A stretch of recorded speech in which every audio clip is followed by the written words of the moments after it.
Sanje Judan Soje Chonam La Chanchu Pardo Dane Chamsu Che Dagi Jinsu Jibe Sanam Che Drola Penchira Sanje Dropa Shu Sanje Chodan Soje Chonam La Chanchu Pardo Dane Chamsu Che Dagi Jinsu Jibe Sunam Che Drola Benchira Sanje Drobar Shu Sanje Chodan Soje Chonam La Chanchu Pardo Dane Chamsu Che Dagi Jinsu Jibe Sunam Chi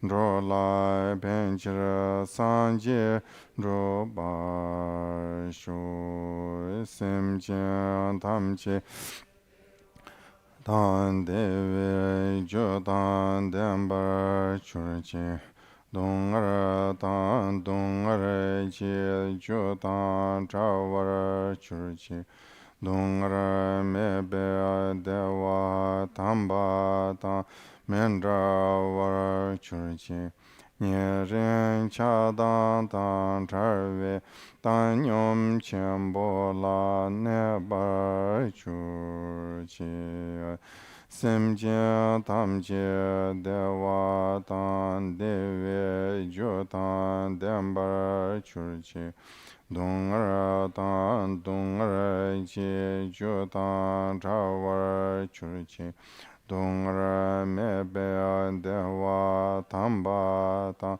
Mendra War Churchi Nirin Chadan Dan Charve Dan Yom Chembo La Nebar Churchi Simchen Tamche Dewa Dan Deve Jodan Dembar Churchi Dungar Dan Dungar Che Jodan Chawar Churchi Dungar Mebe Dewa Tamba Tam Mendra War Churchi Nirin Chadan Dan Charve Dan Yom Chembo La Nebar Churchi Chomden Den Jambe Yang Lai Chan Cai Loi Kange Lo Zhi Jim Nye Zhen Zhe Nye Dara Nam Dai Rab Sar Wei Qi Nye Tun Gun Qi Xin Si Chire Ni Jie To Kara Le Bam Se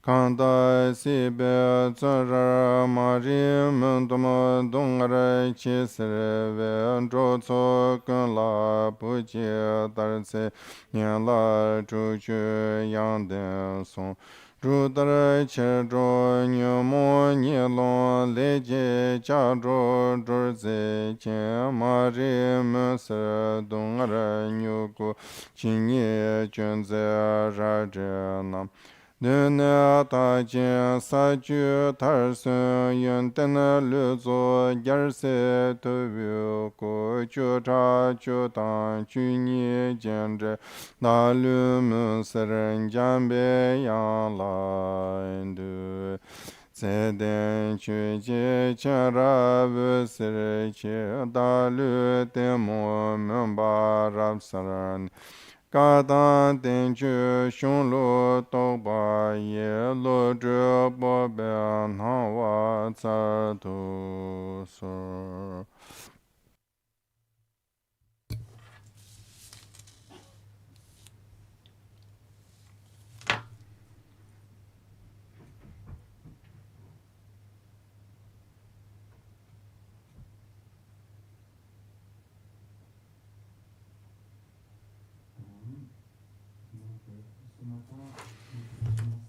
So this morning, I propose that we start with the lung of the text of the Bhadracharya, and then we can look at the text a little bit.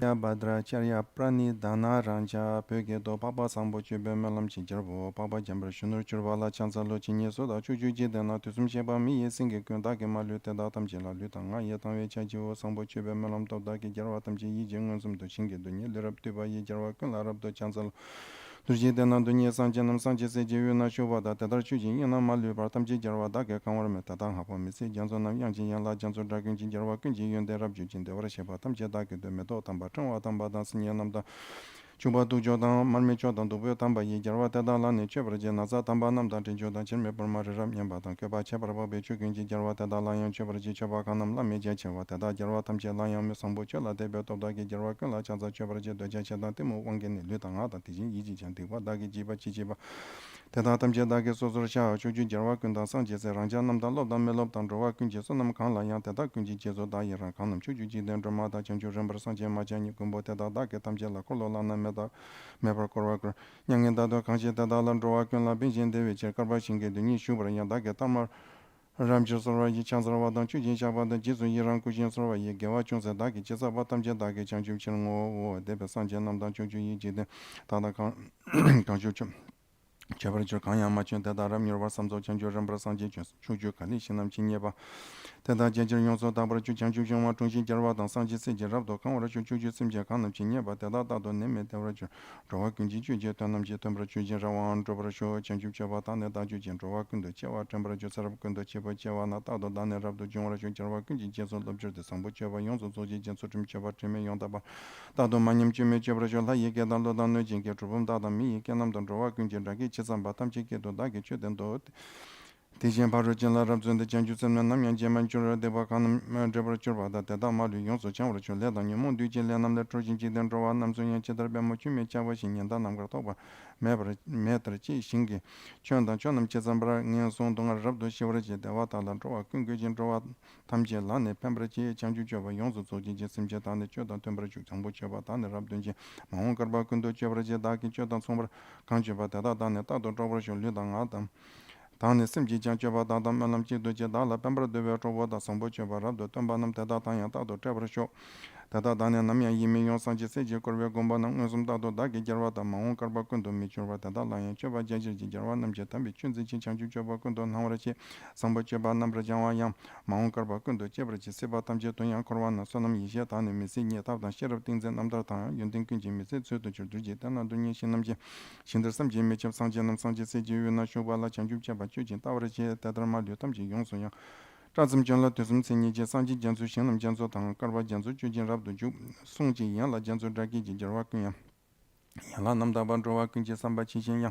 Sanji Sonla Dado Jobraji Tusum Shibi Jarwatam Jedako Lutsunam Rabdo Koraji Tadaki Sunya Mizela Loyi Tabji Dajan Rabdo Juma Karbatam Jubran Kiji Chiga Dajin Jubrachi Kanya Karba Tusum Sini Sete Takiji Chaji Chin Jubrachi Tusum Shaba Mi Singa Kanta Kiji Chila Dakita Tado Tadaki Churva Jumra Churva Namda Tabji Kanya Tusum Taki Shingova Tada Duji Dendong Ambra Truba Tadra Maluchonum Tamji do Jarvanam Jishingi Kala Kanya Majuji Dendramata Tada Rambra Sanjar Koloko Yang Tada Rabdo Sheta Tungumbo Kunji Tronda Dachi Kuni Nirvenzundra Tamnanda Kuneko Yetebet of Data Kundu Yundi Chebetonanda Kundu Chaba Chamba Dakatum Kundu Givesonum Tomnanda Chaba Mebachura Yishedo Sherab Tamne things and Tomdaki Chanchu Tomna Yanta Drobrachi Lejo Tomna Yonso Taji Yamotamna Kundu Jobraji Duja Tomna Tomer Rabji Sambu Jebetomne Zobraji Chanam Chanzo Tambra Taji Simjin Chanzo Number 2 Chanam Janzo Rabdo Tonji Jingi Janzo Rabdo Combrachi Chaba Janzo Namra Taji Malam Janzo Rabdo Zobrachi Sanji Janzo Rabdo Chuji Jankarba Janzo Jansur Micho Chebraji Kanya Tusum Jabin Jarwayan Chanju Chaba Malam Jarana Sambo Chaba Chanju Sanjanam Tekun Dagi Malu Zobraji Jarwa Kunji Seji Toba Kaneming Kundo Sanji Jakabatan Sombrachi Bejawa Deda Tamji Rabdo Ludangata Yijan Tamta Chin Chaba Namda Shanam Yonda Dangwa Sambo Keva Chindrawa Tendra Dajan Tedan Sombrasho Kunegawa Sambo Chebeji Jambachin Malam Chebraji Maun Karba Kundo Michurvati Yachawa Malu Zobraji Chabatan Yamajuji Yundanam Jansen Mebraji Chabat Semapala Nene Chanteda Turvatam Jetsaraji, Nangatar to Jurva Chizam Basim Jemaluta, Yetijan de Chisam Len, Yamontar Jurvatan, Malamtaya, Tesamokaya, Chujushinam Tayaba, Rinjin de Jarvanam Lapit, Hatam Meda, Latam, Me, David Chonam Chanshinga, Dunikaba, Probably Kanking, Jarvo de Doni Chanju Jogi, Jezora Michin, Linjisamian, Tabachava, and Sonam Tambecho, the Dijero, Kanki, Sanju, Malam Deta Bay, Tending and Sotam Japan, Regiten, the Tropunian Bapawa, and Hawata, Yeta, Tenor, Tedania, Varamia, Devraso, Mizendrian Teda Lebron, Kondo, Sambotin, and Chandra, Tedaran, Metro, Tishin, Churu, Samen Abotani, the one of Kangi Michel, one Kechaba, that is. Sambojaban de Janur, the Malu, Yonso, Janrajo, Yatan, Sudan, Sanam, Redan, Kadonam, Demrajo, Dutam, Mutem, Mambo, Teme, Tobe, Jitan, Sombokuna, Chevrolet, Chanju, Maton, the Tenor, Johnson, Sim Pincher, the Chanju, Sanjo, Rabdo, Gordunam, Dedan, Javatam, Jetor, Kaya, Samboche, Malam de Chawatan, Tundam, Lowa, Ye, T, number member, Sanji, China, Chanju, Somnia, Maji, Jambra, Cheddar, Chinjan, Power, Kundo, Sambotin, teaching the Tadakunji, Jeso, Dalo, Chingawa, the Datam, Rabdo, to Suncha, Ratam, Jijin, Oakala, Chodon, Havo, the Dagi, give us our Degunji, Chambuchi, Rabdo, over G, Dani, Children, Chirvana, Jabatam, Jetani, Chesa, the Nursum, Hawata, Yetet on the watching Chinda, Rabdon, there's only Nemalam, the Dacha, Tamchi, Malung, and Jurasho, Tadamalu, Dag, Yonso, Conchitin, Chesim, Pembra, Jerry, Chingur, Sanchin, Gawatra, Bamotambashin, the Telejan, Hawata, Yaran, and some Tonta, Bayataki, Tadojutana, Daki, Londa, Rabdon, the Truba, Mambo, Chavatachi, Loyat of Jojonam, Yasim Janam, Labamba, Mambuch, Samboche, Melam Tabayan, Gawachons, Daki, Chesavaten, and Melam Gawana, Kiji, Tamji, Jorasho, Sambocheva, Yonson, Avalesonum, Tayatamba, count of the Droa Donra, Churichinwanum, Hoba, maybe, Nerv Tobrashu, Melam Gervota, Choket, so Tayan Droa, Kunji, Pinji, Kundo, Sambochim, Bishon of the Yanson, and Maluton Brasho, Papa Samboche, Melam Gervo, so Jagrachi Kambos, and Ameta, the Surrender, Budeta Shujin, lots of Pendi, Yishe de la Sobin, Jurash, Jurichin, Shudet, and La Papa, oh.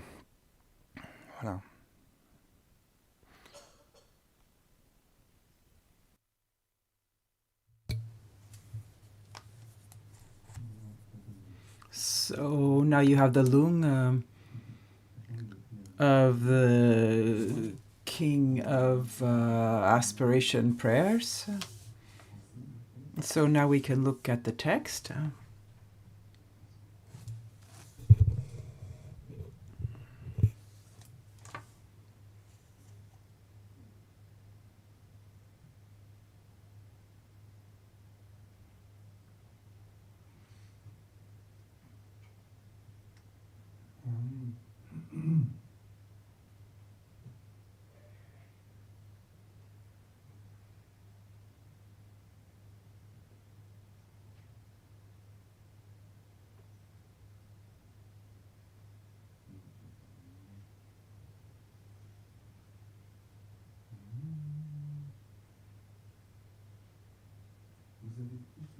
Does everyone have the text?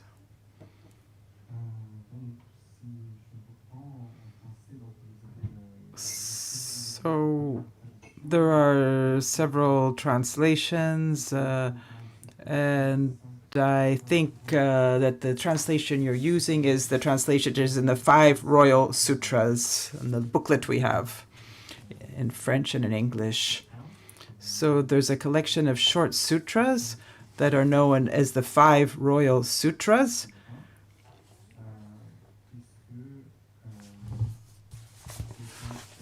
Because these five texts are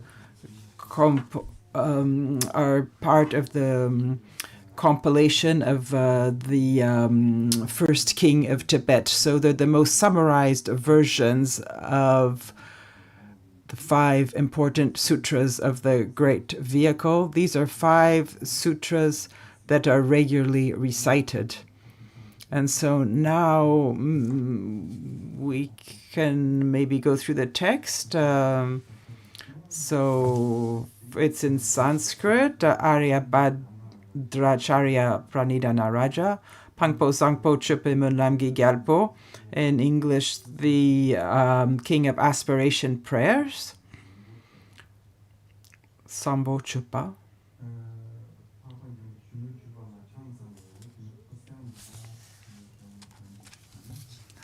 Homage to the Noble Youth, Lord Manjushri. This is the homage by the translators. It's not part of the original text. It was common for translators, when they were starting to translate these texts, which were originally kept in the language of the Buddha and then in Sanskrit in India, which was the scholars' language of India. And from Sanskrit, they were translated into Tibetan. And when these translators were done, there was a pandita, a Tibetan translator, a scholar, an erudite, an Indian Buddhist scholarship. There were often several translators. So there was a convention, a habit from the translators who were doing these translations under the patronage, under the King of Tibet, under the patronage of the King of Tibet. It was like an enterprise sponsored by the former state of Tibet, the enterprise of translating Buddhist texts. And so there were some conventions that were adopted. And when a text was linked, connected to the Abhidharma, teachings on wisdom, there was always a homage of the translators to Manjushri that who embodies the wisdom of the bodhisattvas. And so this homage gives us an indication of the text to come. It is when there was a text on Vinaya, the homage was made to the Buddha, and when it was a text linked to the sutras, it is a homage to the Buddhas and Bodhisattvas.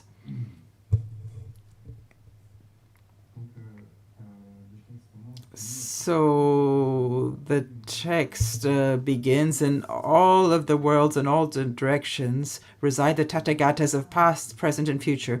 Before each and every one of these lions among men, I bow down joyfully with body, speech, and mind. By the power of wishes of excellent conduct, each Buddha evoked becomes manifest. With as many bodies as atoms in the universe, I bow down deeply to the victorious ones. Atop one particle, as many Buddhas as particles are settled amidst bodhisattvas, their spiritual heirs. Thus, Dharmadhatu, the entire sphere of being, abounds with the Buddhas that I have envisioned. Using every tone of a multitude of melodies, I revere them with boundless oceans of acclaim. Singing the praises of those gone to bliss, I honor your qualities, O victorious ones. Sumptuous flowers, beautiful garlands, precious parasols, fine cymbals, and balms, radiant lamps, and the most fragrant incense, I offer them to you, O victorious ones. Such wonderful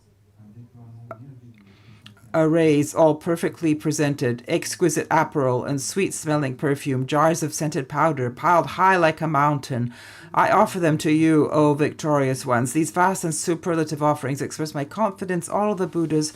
With the strength of conviction and excellent conduct, I bow and present them to the victorious ones. Whatever misdeeds I may have committed through body, speech, as well as through mind, all outcomes of passion, anger, and ignorance, I openly disclose each and every one. I rejoice in every occurrence of merit produced by Buddhas and Bodhisattvas of all 10 directions, by Pratyeka Buddhas, by those training on the path, by Arhats beyond training, and by every single being. O lanterns who illumine the world in all 10 directions, by way of the progressive stages of awakening, you have become Buddhas free from attachment. Protectors, I entreat you, turn the supreme wheel. Palms join, I beseech those among you who mean to manifest the state beyond suffering. For as many eons as there are atoms in the universe, remain for the welfare and happiness of all beings. Whatever small merit has been garnered here through prostrating, offering, and disclosing, rejoicing, entreating, and beseeching, I dedicate it all for the sake of enlightenment. May the Buddhas of the past and those dwelling presently in the worlds of the 10 directions be honored by offerings. May those yet to come swiftly fulfill their aspiration and attain Buddhahood through the stages of awakening.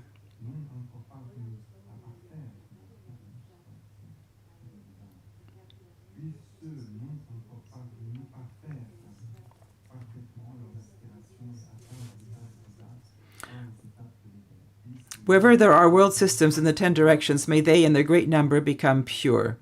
May these universe abound in victorious ones who have come before the tree of enlightenment, accompanied by bodhisattvas, their spiritual heirs. May each and every one of the manifold beings of the 10 directions always be happy and healthy. May all beings find true purpose in the Dharma, and harmony with this may their hopes be fulfilled.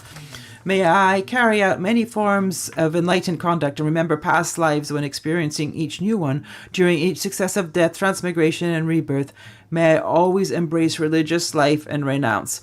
Following the example of the victorious ones, may I fully accomplish excellent conduct, and may my moral behavior be flawless and pure.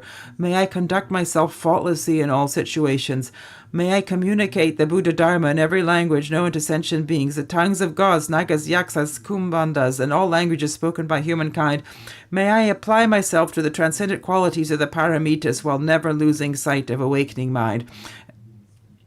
As for all harmful acts that have resulted in veils, may they be entirely purified without exception. May I be liberated from negative karma, disturbing emotions, the action of maras, wherever there are world systems and beings. May I be like the lotus, not clung to by water, and the sun and the moon, unhindered in the sky. Throughout each of the realms and in every direction, may I pacify all suffering of the lower realms.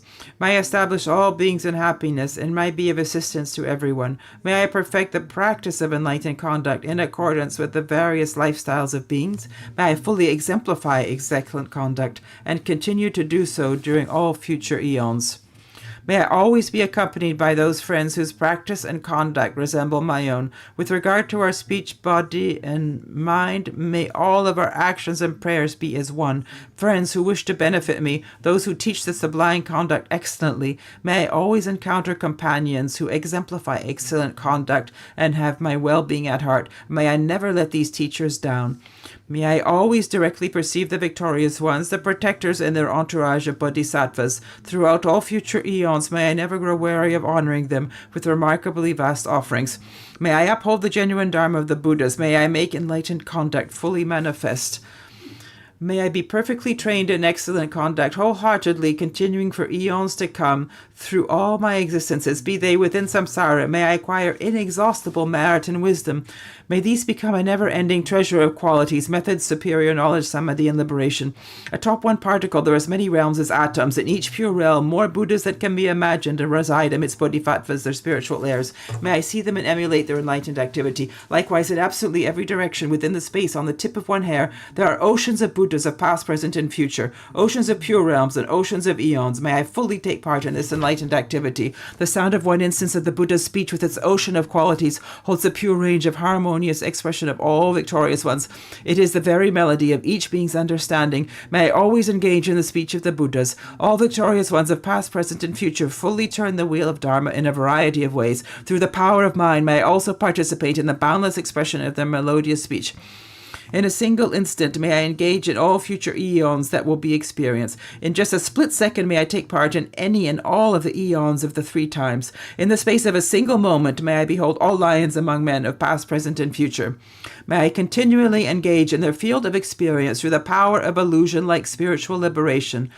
The clusters of galaxies of past, present, and future have all been established atop a single particle. Accordingly, in all directions, without exception, may I take part in the pure realm of the victors.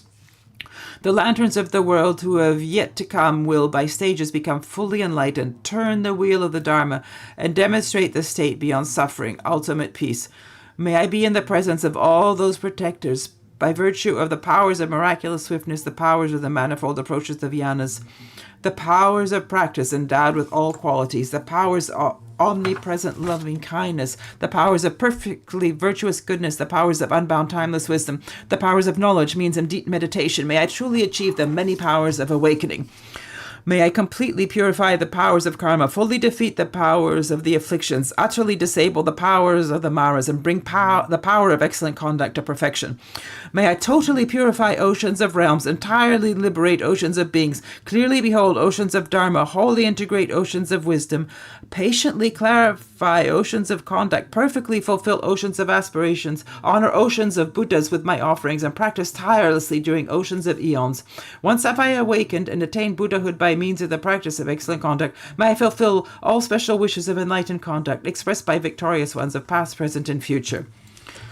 The eldest son of the victorious one is known as Samantabhadra, the all-excellent. In order to equal his masterful skill, I perfectly dedicate all forms of merit. May I be comparable to Samantabhadra. His utterly pure body, speech, and mind, his totally pure conduct, perfectly pure realms, and superior skill in dedicating merit. So as to completely achieve excellent goodness, I will carry out Manjushri's aspiration prayers. Continuously, tirelessly throughout future eons, I will accomplish every last one of his activities. May my actions be free of limitations and my qualities also be without bounds. May I remain engaged in activities beyond measure, and may I come to know all of their manifestations. There are countless beings as limitless as the very confines of the endless sky. Whatever their karma and afflictions may be, may my aspiration prayers encompass them all. We may embellish the infinite realms of the 10 directions with precious gems and present them to the victorious ones. We may offer the finest pleasures of gods and humans during as many eons as there are atoms in the universe. Even so, paramount indeed is the exceptional merit of those of us who have heard this king of dedications, are truly determined to pursue supreme enlightenment and give rise to genuine faith, be it just for a moment. Those who practice this prayer of excellent conduct will turn away from rebirth in the lower realms, sever all ties to unwholesome companions, and promptly behold Amitabha, infinite light.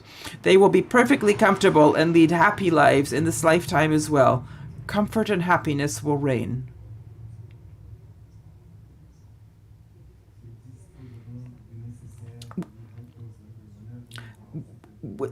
Without delay, they will become similar in every way to Samantabhadra, the all-excellent one. If this prayer of excellent conduct is recited by those who have committed by reason of ignorance the 5 most negative acts of direct consequence, these will all be quickly and thoroughly purified. Practitioners will have wisdom, the shapeliest physique, excellent signs, a noble family, and a fine complexion.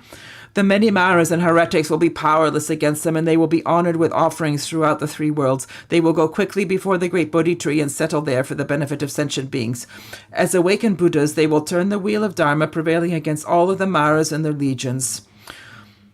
The Buddhas alone fathom the full karmic fruition for those who take this prayer of excellent conduct to heart by expounding it or reading it and reciting it. Have no doubt the outcome is supreme awakening. May I train by emulating the examples of Manjushri with his momentous knowledge and great courage, and Samantabhadra, whose qualities are identical. Like them, I perfectly dedicate all forms of merit. For the sake of this practice of excellent conduct, I completely dedicate all my roots of goodness by means of those dedications. Praise is supreme by the victorious ones of past, present, and future. When the time has come for me to die and all of my veils now purified disappear, may I directly behold Amitabha, infinite light, and proceed with certainty to the realm of bliss. Once there, may these and all other prayers without a single exception become manifest. May I perfectly fulfill each and every one, helping beings for as long as the universe exists. May I be reborn in a supremely beautiful lotus in the excellent joyous mandala of the Buddhas. There may I obtain my perfected revelation directly from Amitabha, the victorious one. Once the prophecy has been fully achieved, may I serve the beings of the 10 directions in a number of ways through the power of mind of many hundred times, millions of emanations, by whatever small merit I have garnered by practicing this prayer of excellent conduct. May the meritorious aspirations of sentient beings all be accomplished in the space of 1 instant. By virtue of the boundless genuine merit gained by fully dedicating excellent conduct, may all beings engulfed in the great river of suffering attain Buddha's, Amitabha's most excellent domain. May these sovereign aspiration prayers bring about that which is the most excellent and sublime, and may they benefit all beings infinite in number. May the scripture adorned by Samantabhadra be accomplished, and may the entire space of the unfortunate realms become empty. And this concludes the Noble King of Aspiration prayer of excellent conduct. This text was finalized by the Indian scholars Zina Mitra and Surendra Bodhi and the great editor Lotsawa Bende Yeshide, among others, who translated and checked it. Rinpoche says, I didn't know they also spoke French, because he read it in French. So this is the translation from the Tibetan. Obviously, the translation into French and into English is obviously not by these scholars, Indian scholars.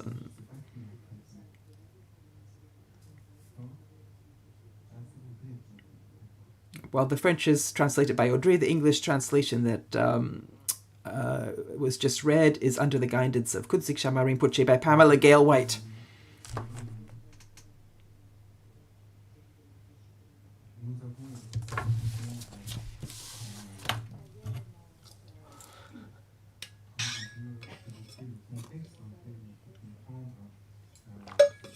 So yesterday we evoked the context in which this text should be understood. We evoked the three vehicles, the vehicle of the Shravaka, Pratyeka Buddha, and Bodhisattva. And so the vehicle of the Bodhisattvas is also known as the great vehicle of the Mahayana. We saw what the term vehicle meant and in what way the vehicle of the Bodhisattvas is characterized by bodhicitta. So the engagement in the path of the Bodhisattvas begins with generating bodhicitta, enlightened mind, taking the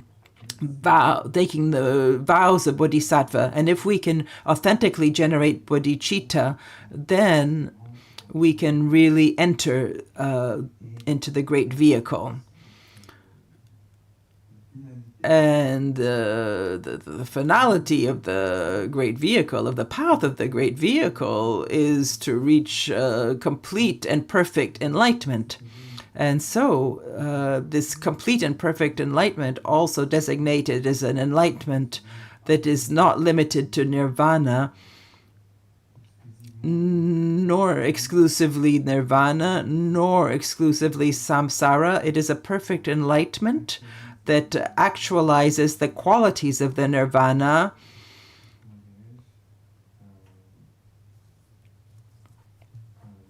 without letting aside samsara, leaving aside the samsara, because this enlightenment is able to affect all beings in the samsara. And that's why it's also known as non-localized enlightenment. It's not limited to what? It's not limited to beyond suffering.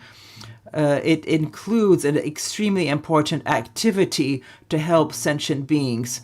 So the Bodhisattva aspires to an enlightenment that is beneficial to sentient beings. And in this way, the finality of the path of the Bodhisattvas is to be perfectly beneficial to the Bodhisattva himself, herself, and to all sentient beings.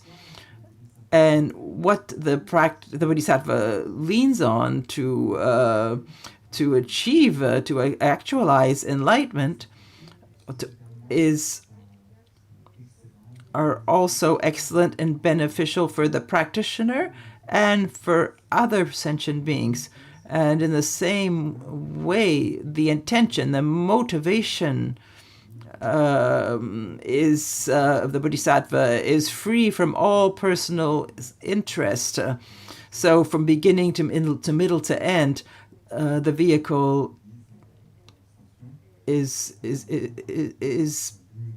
perfectly beneficial, and in particular in the great vehicle, the benefit is not just for self, but for all sentient beings. So we accomplish two objectives: to accomplish the well-being of all sentient beings without excluding oneself, and so we accomplish the good of others and the practitioner, him or herself. So the practice of bodhisattvas can be summarized, as I said, in excellent conduct that is beneficial. In essence, the practice is to access wisdom, discernment, to cultivate this wisdom, to dissipate ignorance. This is the most important part. It is the heart of the progression on the path. We progress on the path not because we do penitence and we please the Buddha who rewards us. It's because we progress in our understanding by developing wisdom, by developing discernment. And this wisdom and discernment can be perfected and and it can only be perfected and reach its full capacity without meditation, without samadhi, a mind that is free of agitation and distraction. So these 2 points, cultivating samadhi and wisdom, cannot be separated. And this is sometimes expressed in the practice of shamatha, calm abiding, and vipassana. In the end, these are practiced jointly together. But the bodhisattva, to accomplish the good of beings, also leans upon a number of other practices. So the other practices can be grouped in the 6 paramitas, and we have the practice of generosity, the practice of ethical discipline, the practice of patience, of diligence, of meditation, of wisdom. These are the 6 paramitas. So through the paramita of generosity, the bodhisattva will be able to the generosity is to give, to share. So to give can be manifested in different ways. It can be a material gesture, that we have something that belongs to us that we give. It can also be to help, to protect, not only to transmit something that belongs to us, but to bring one support, to help. So that is protection. But to give is also the gift, to give the teachings, the donation of teachings, of the teaching, to share the Dharma, to show how beings can reach enlightenment.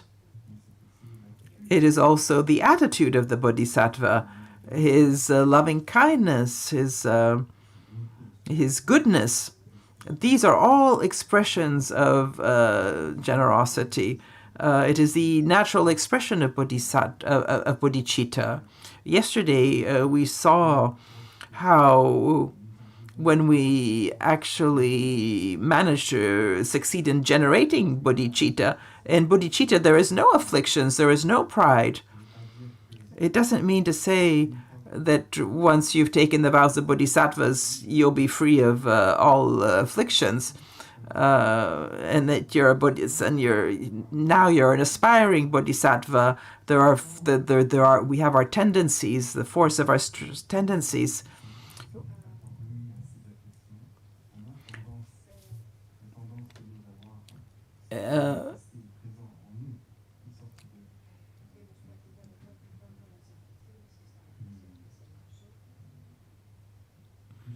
We have these impulses within us that are manifested through habits, that come from habits, because we've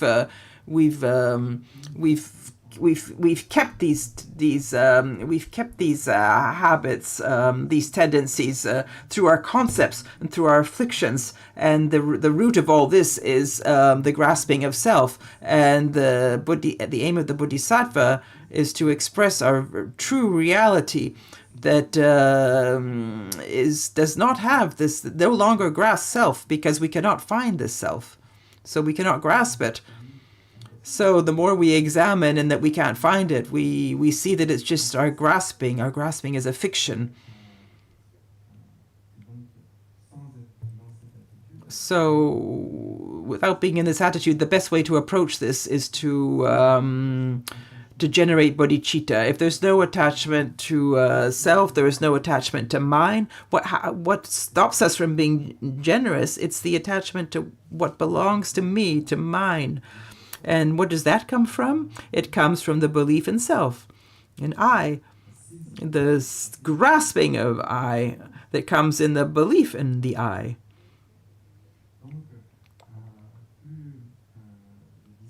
So the more discernment is present, the more we see that there is no grasping of self, then there is no grasping of mine. it the way the giving becomes completely possible. So the attitude of loving kindness is naturally present. It's not something that we have to try and do.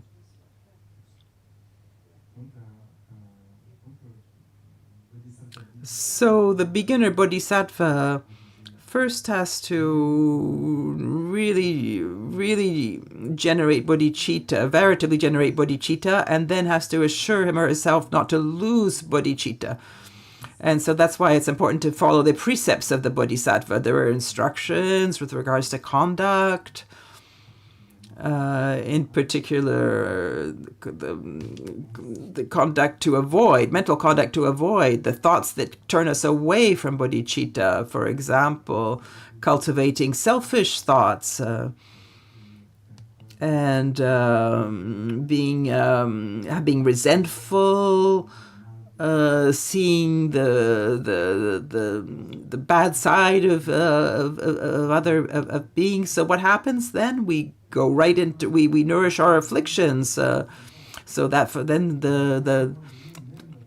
then the path of the bodhisattvas in the even the Shravakas is far away from us. We just fall into our confusion in the samsara. We will neither accomplish one's good and our own good, and neither accomplish the good of others. We will just continue to fool ourselves, and as we have done until now. And if we look at in the past, as we evoke the number of times that we have taken rebirth, the number of times we have served these afflictions, the number of times we have unceasingly, every life we have been gripped to this life, gripped to what's mine, to our reputation, to our pleasure. All these, where are all these things? It's all past. It's all impermanent. It's all a futile pursuit. We're fooled by afflictions. They are accompanied by this cognitive bias of permanence. We have the impression that we're pursuing something permanent, where all we're doing is to pursue deception, dukkha. So it's really important now to make the effort on something that is effectively beneficial. It's true that the practice of the bodhisattvas, it is said, for example, that the bodhisattva engages to practice in infinite kalpas. So an infinite time of practice, the bodhisattvas do it with joy. It is nothing in comparison to the infinity of ignorance and being run astray.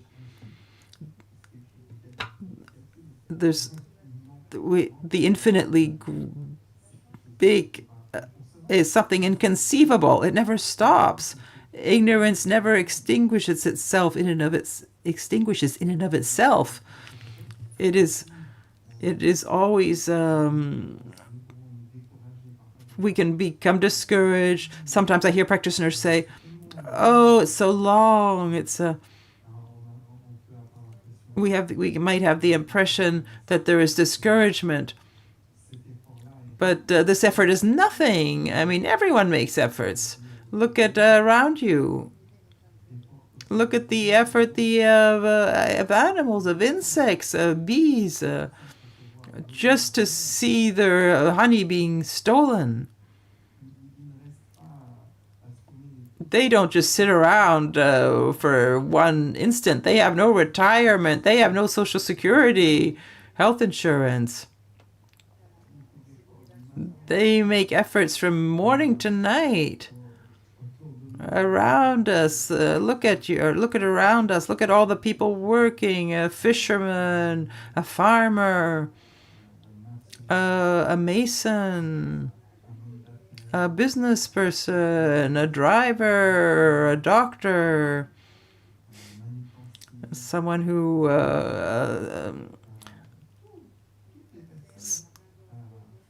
everyone makes efforts. Get up in the morning, work really hard, put a lot of effort into what they do. And all these efforts, they do it to pursue a good comfort, to be able to have a livelihood, to stay in good health. But if you look at the meaning of life, no matter what meaning we've given to it, it has no meaning.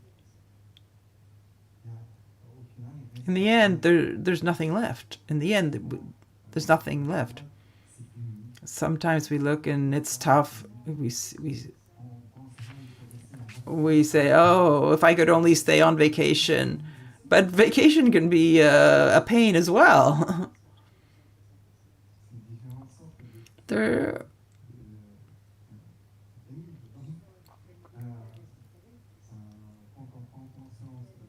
So when we become aware of this, we see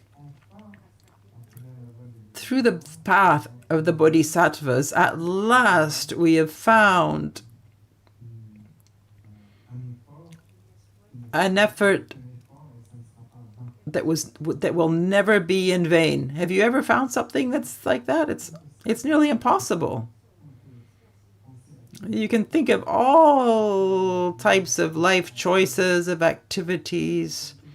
Try to find something where you put effort into, and in the end, that it will always be beneficial for us. And that is something extraordinary. It's an extraordinary discovery. And through ourselves, just on our own, we wouldn't have been able to find it. The Buddhas and Bodhisattvas have found it and share it. So when we understand that, we have unlimited gratitude towards the Buddha and Bodhisattvas. They have put in our hand the jewel that fulfills all wishes. What can always annihilate all sufferings, guarantee all happiness. Do you know something like that? If it existed in the world, what would its price be?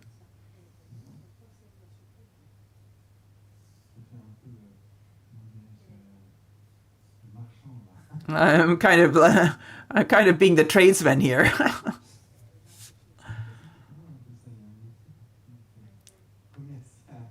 It's like publicity, advertising. I'm a salesman, like the salesman. So the jewel that fulfills all wishes. Imagine that, and nothing can be compared to it in terms of value, because it can protect everything. It can give you everything. What price could you give to that? There's no. You could give the universe, and it could produce 100 others. It simply cannot be estimated. That's what bodhicitta is. If you can discover bodhicitta in your life and honor bodhicitta and respect bodhicitta and try to cultivate bodhicitta, you have found the jewel that exalts all, that fulfills all wishes. And gradually your own suffering will diminish, your well-being will increase, and you will be able to appease the suffering of other beings, be a source of benefit for others. And so the practice of the bodhisattvas is something really exceptional. So in summary, as I was saying, we have the 6 paramitas, the practice of generosity,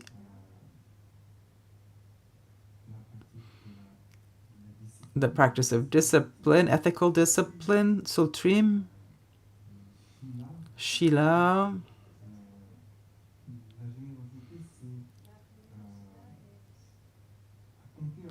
generosity is to accomplish the good of other beings.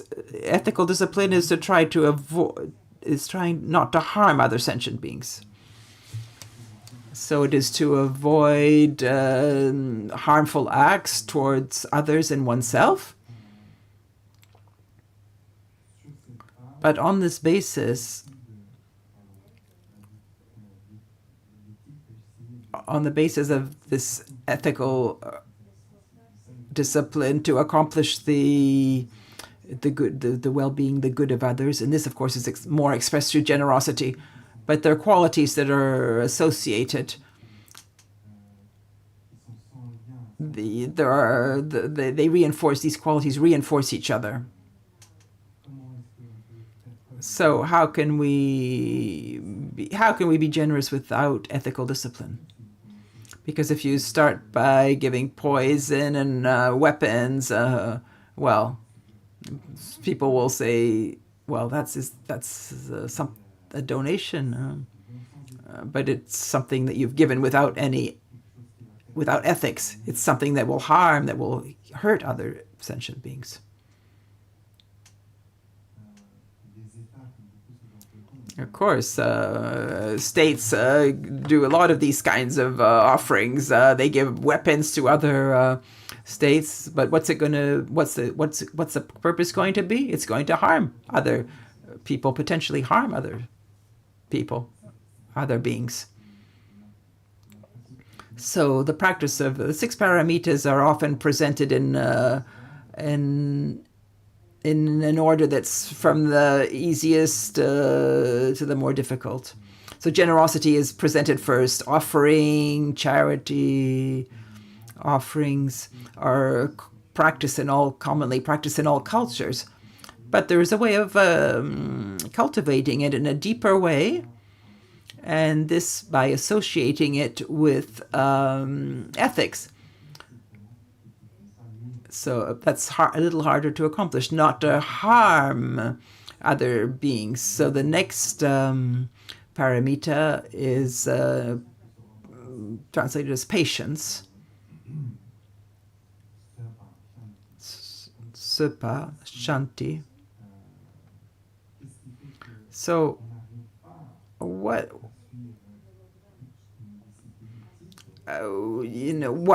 can't we follow an ethical discipline? It's when we're confronted with the suffering and pain. Often we are carried towards violent acts because of frustration, and because of that we hurt other beings, and we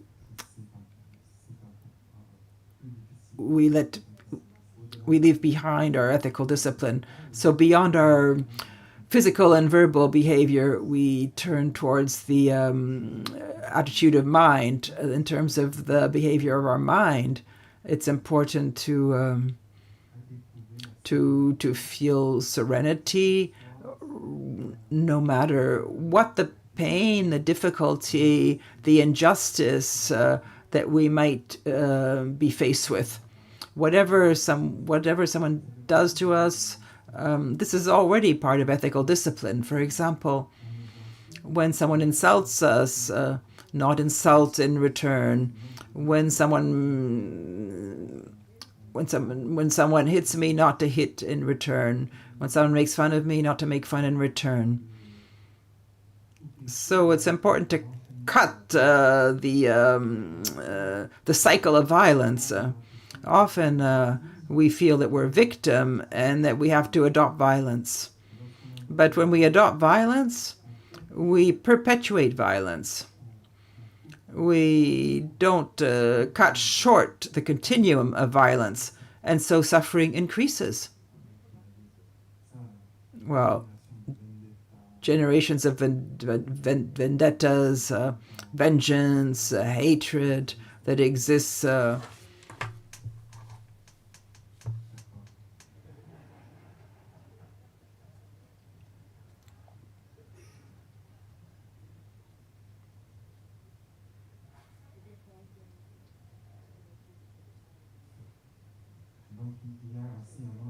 So there is a cycle of violence. The best way to cut short of this violence is to not be violent. And even if we're not violent, we might have this resentment, this hatred, this discontent inside us, within us. There are people who manage to control their actions,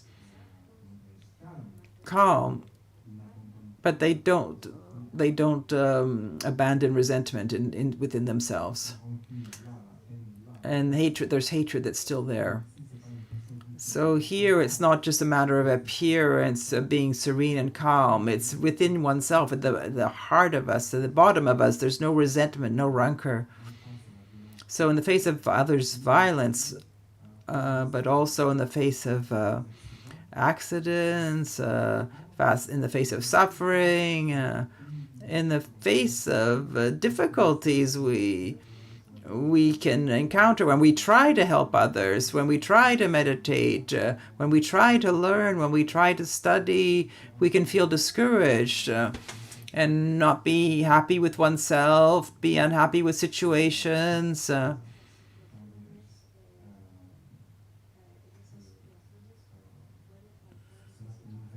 This can kind of frustrate us, that makes us kind of turn away.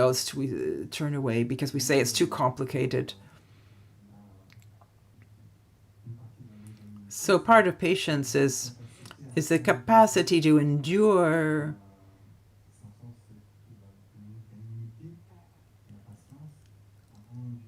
difficulties that we can encounter.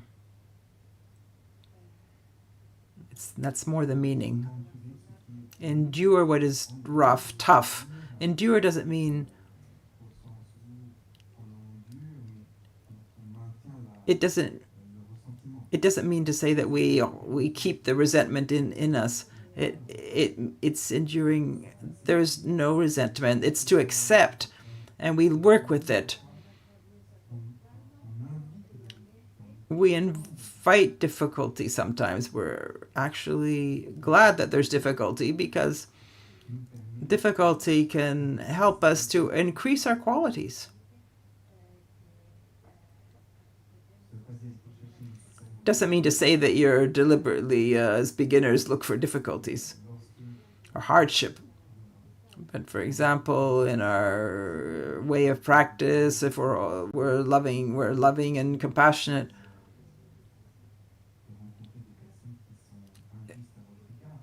it's very difficult to meet people who are unjust towards you because they have no reason to be. But sometimes in their confusion they are. And so that's when you can rejoice that you can try and test your patience. So all circumstances are good for practice, or opportunities for practice.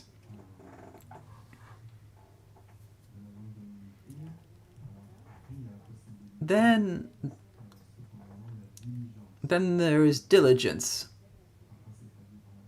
Sometimes it's translated as perseverance or enthusiastic effort, enthusiastic joy, virya, sundru in Tibetan.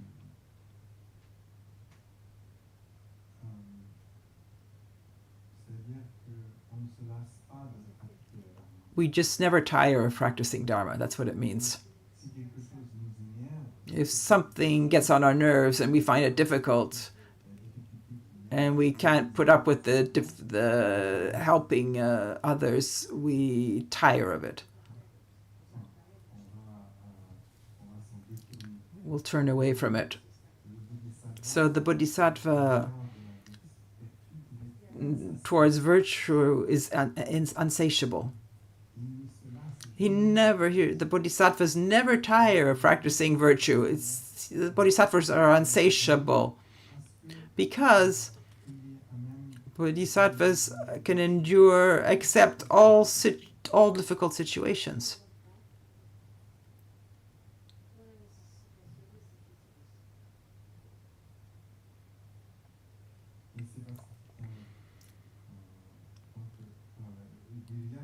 Virya, it's joy in practice, it's the rejoicing in practice. And because there is that, there is samadhi, dhyana. That is the possibility of absence of distraction. The mind can remain unperturbed. because it never tires of focusing on virtue in one point. It focuses on virtue, it one-pointedly focuses on virtue. And here virtue is bodhicitta. It is the mind that never turns away from bodhicitta, from the act, and associated with that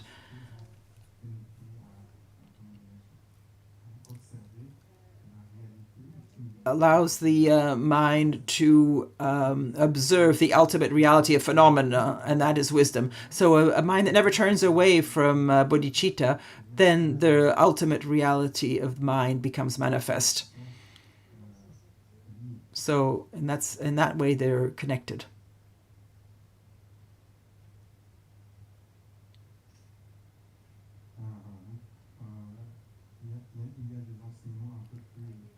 So there are more in-depth teachings on the 6 paramitas that I encourage you to study them, to put them into practice. The practice of bodhisattvas and the generation of bodhicitta, understanding this,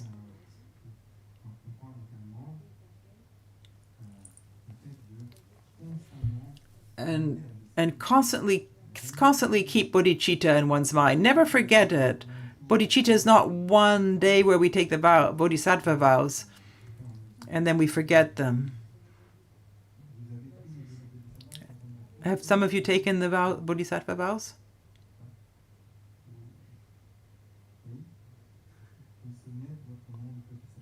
Do you remember your bodhisattva name? That's good.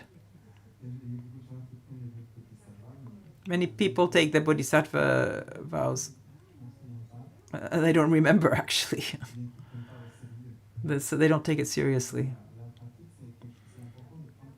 So it's very important to take practice very seriously. The bodhisattva vows are not something anodyne. The name of the bodhisattva is very important, to never forget it. And once we've taken this engagement, to hold it. Before making a commitment, one has to really think. You shouldn't commit lightly to anything in life, whatever our projects. Once we've really measured the benefits of a project, then we have to commit ourselves fully. And once we're committed, we shouldn't turn away from it. So in the context of the bodhisattva vows, we should really take it as the most extraordinary thing that we can that we can do. And once the bodhisattva vows have been obtained and bodhicitta has been truly generated, we have to renew it daily.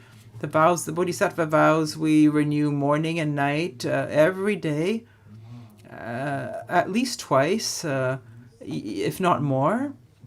And above all, never forget, have this vigilance, that this awareness that we are a bodhisattva, that we aspire to be a bodhisattva, and that I must be worthy of this, I am ordained as a bodhisattva, and I've received these vows, and in my way of being and my thoughts, I must be worthy of being a bodhisattva, and keep in my mind the example of the great bodhisattvas, to know by heart the precepts of the bodhisattva vows, to know exactly, discern what are the attitudes and thoughts that turn me away from the bodhisattva's path. These are important points if we want to really engage ourselves in the path of the bodhisattva. It's not just a program of a weekend or a few days. You just do that during your vacation, and then you forget, and then you put that on the shelf. It doesn't work that way.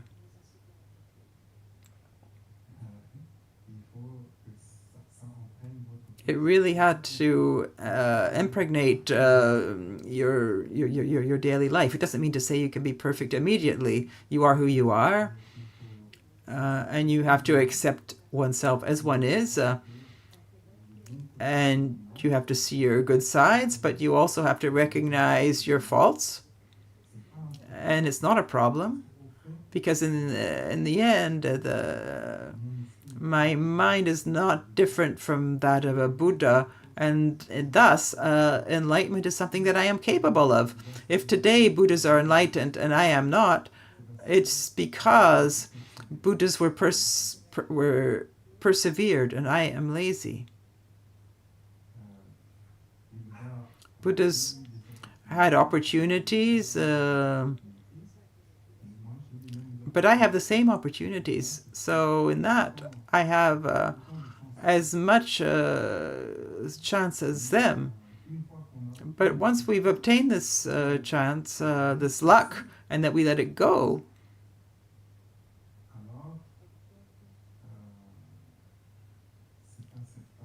then it's for sure that we might not. It's very uncertain that we will find this chance, this opportunity again. It's important to be aware of this. Like, look around you, all the conditions and possibilities of life. The people who meet Dharma are very few. Those who meet the great vehicle, even less so. Those who really have access to teachings in a more in-depth way is even more rare. So by becoming aware of this, and by becoming aware of my circumstances, my fortune, it's very important to really firmly have the intention not to lose this opportunity.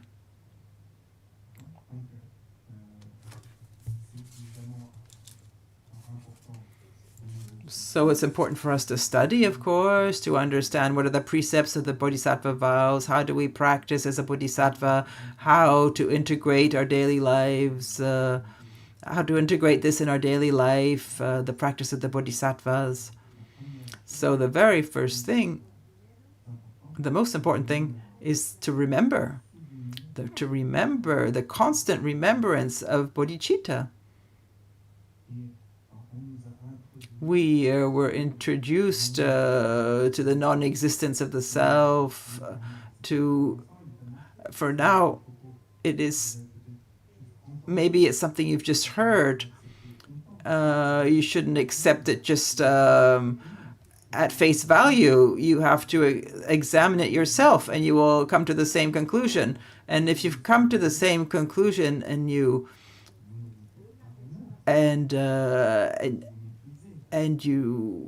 still don't respect it or recognize it, you will not be able to accomplish the well-being of others, nor your own well-being. Until now, maybe you had an excuse. You didn't know that it was an illusion. Now you've heard it, that it's an illusion, it's a confusion. And so you can still say, but I haven't been able to check it. But now examine. So examine and analyze. And once you've examined and analyzed, and you've seen the relevance, the truth of this teaching, then why continue? Why would you continue to fool yourself? So you have to be firm with oneself.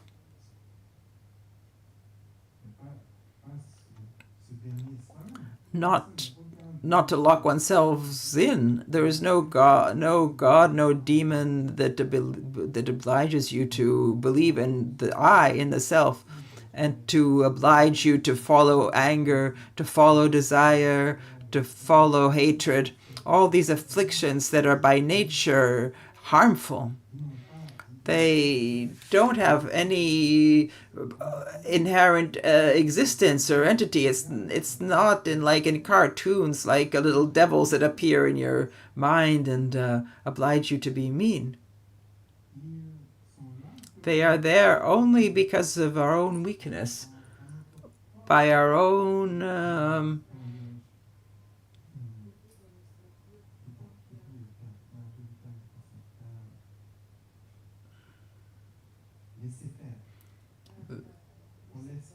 they are just there by our own laissez-faire. The tendency appears, and we just let it. We just follow it. We just let it be. Even though we know now it's negative, we just let it be. This grasping of the self, the manifest pride, and we just let it be. We just think it's true because we have the habit of thinking that way. So on a daily basis, it's important as aspiring bodhisattvas not to take the bodhisattva vows lightly. We must cultivate them every day and maintain and to recollect, to remember them. So in the Buddhist literature, you might have heard the term Drenpa, sometimes popularized and translated as mindfulness. It's supposed to be the translation of the word Drenpa, but Drenpa actually just means memory, remembering, not to forget, the fact of not forgetting. What must we not forget? Bodhicitta. For the person aspiring the practice of bodhicitta, the path of the bodhisattvas. So, for example, it's not to forget the object on which we're focusing our attention. Not to forget. If we don't forget bodhicitta and we hold on to bodhicitta, then as soon as my mind or my conduct deviates from the conduct of a bodhisattva, I can see it. But if I forget that I've taken the bodhisattva vows and that I'm aspiring to be a bodhisattva to this path, and that I must be worthy of this path, if I forget this, then there'll be no awareness of whether or not I am deviating from the path of the bodhisattvas or not, because I've forgotten that I've forgotten that I'm aspiring to be a bodhisattva. I've forgotten bodhicitta. I've forgotten it. So if you've forgotten that, there can be no progress possible. So to recognize bodhicitta is nearly, it's the same or even superior to meeting the Buddha in person. It is to discover the innate qualities of our mind. It is to hold on to the path that leads to enlightenment. It is to really effectively be able to liberate from suffering. It is veritable salvation. So to become aware of this and to never forget it, this is the base. This is the fundamental base of the practice of bodhisattvas. If we have this remembrance of bodhicitta, if we remember bodhicitta, if we recall bodhicitta, and of course having studied and learned, it's very easy to, if yes or no, am I selfish? It's very easy to see, why am I doing what am I about? Why am I about to do this? Am I doing it for me, to the detriment of others, or not? Am I doing it for myself and others? That's all right. I'm doing it for the others? Even better. I'm doing it for myself now, but with the idea that I will be able to do it for others. That's all right too. I must take care of my body. I'm a beginner bodhisattva. I'm still not capable of great acts of generosity, but I aspire to them. I aspire to these great acts of generosity. So to remember bodhicitta, to remember bodhisattva's conduct, and it's very important to become aware of the examples of the great bodhisattvas, of the Buddha, to read the sutras, the example of masters of our lineage, and the masters that we have the privilege to meet in our lives. they are great bodhisattvas. They have demonstrated immense qualities, and from their masters, we have a series of masters preceded by other masters who are one is more marvelous than the other without any difference. Each one is excellent in different ways, in different domains, and all expressing bodhicitta and wisdom, perfect wisdom. So remember that. Bodhicitta, as we said yesterday, it includes an immense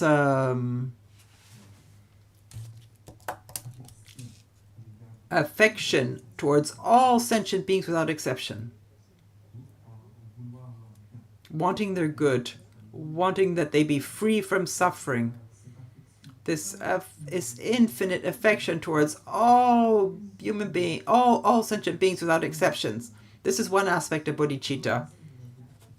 Another aspect is a confidence, a devotion towards the three jewels, the bodhisattvas and the Buddhas, of their examples. Immense confidence. And another aspect of bodhicitta,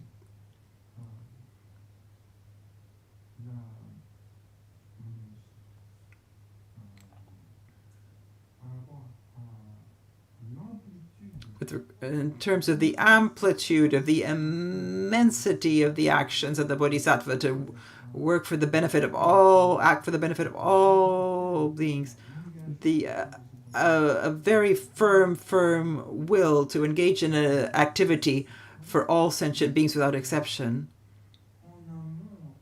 and upstream accept all difficulties that this might include, this might involve. These are the couple of the important characteristics of bodhicitta that we should keep in our minds. To come back to the text, the King of Aspiration prayers. Okay, so we'll take a short break. We come back in half an hour. Thank you. Hello again. So let's look at the text. The King of Aspiration prayers, Arya Bhadracharya Pranidhana Raja. There's a first part that we had, I think, seen last time, last summer, I think. This consists in the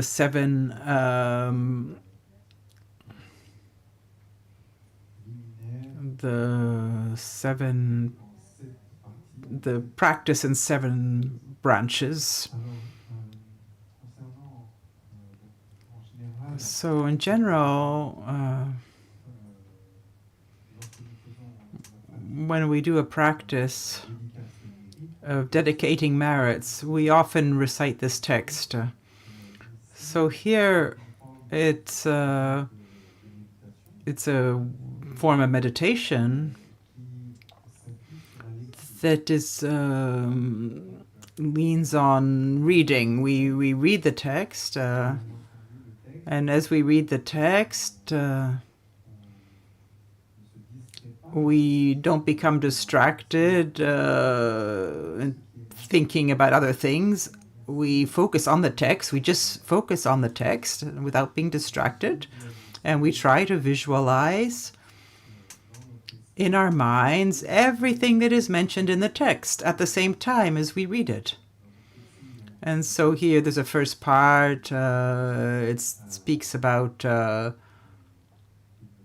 of the Buddhas, the 10 directions, and each atom, on every atom, there are as many Buddhas as atoms in our universe, and so on. There is innumerable number of universes filled with an innumerable number of Buddhas, unexpressible number of Buddhas. And of course, when we read, it's very difficult to imagine the inexpressible, but we aspire to it. And here it is really about aspiration. And so the practice involves reading the text and being focused on the meaning that we are expressing as we read the text.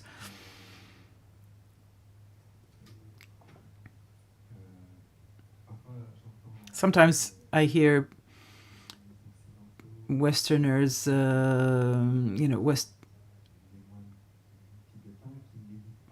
Westerners sometimes say, "Oh, Tibetan monks don't meditate because they're always reading. They're not seated in silence. There's a lot of literature. There's a lot of liturgies, and there's a lot of things that are said. But actually, what is said expresses the meditation they're doing. So the meditation happens at the same time as we read. It's not a silent meditation. It's an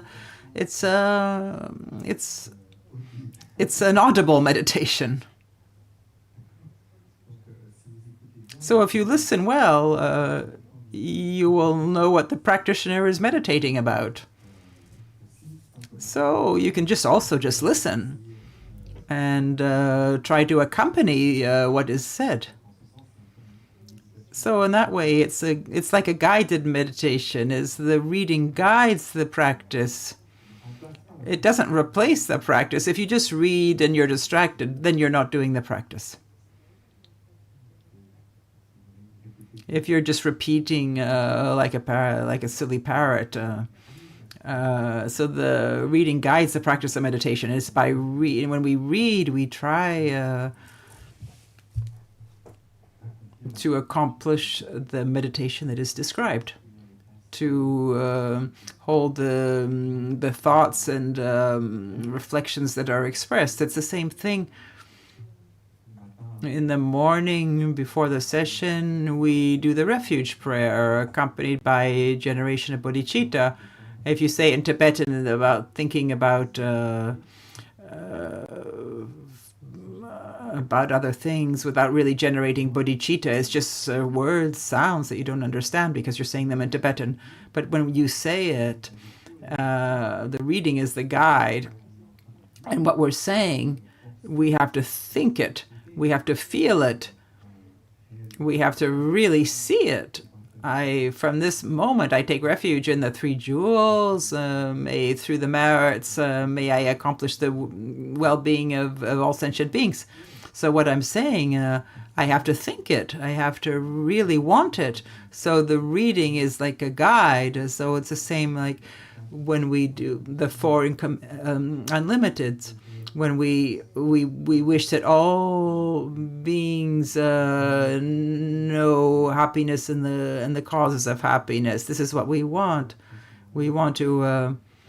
We must be able to express loving kindness to all sentient beings without exception.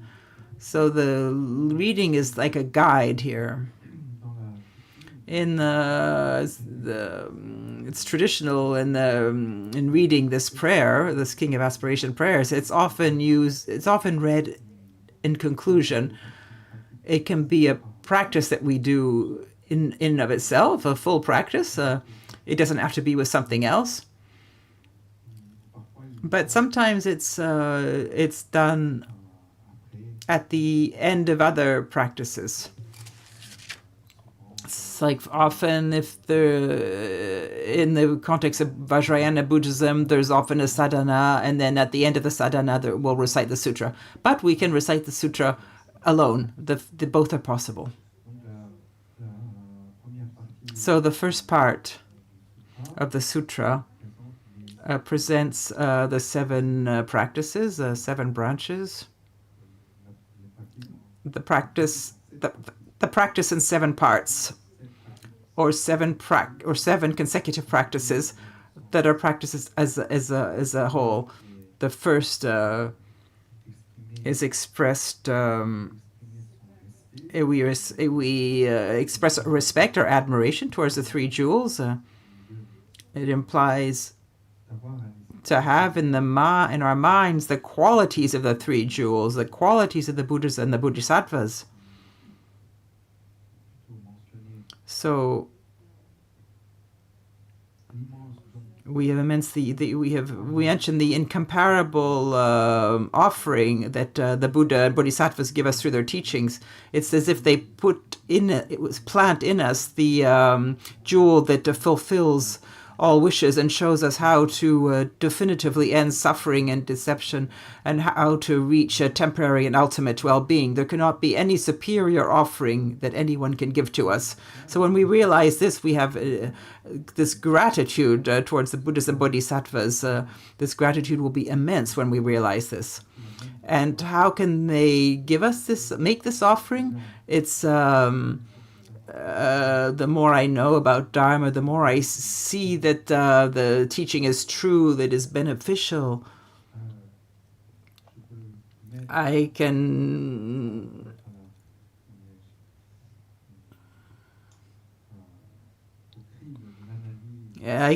put it under the spotlight of analysis, examine it.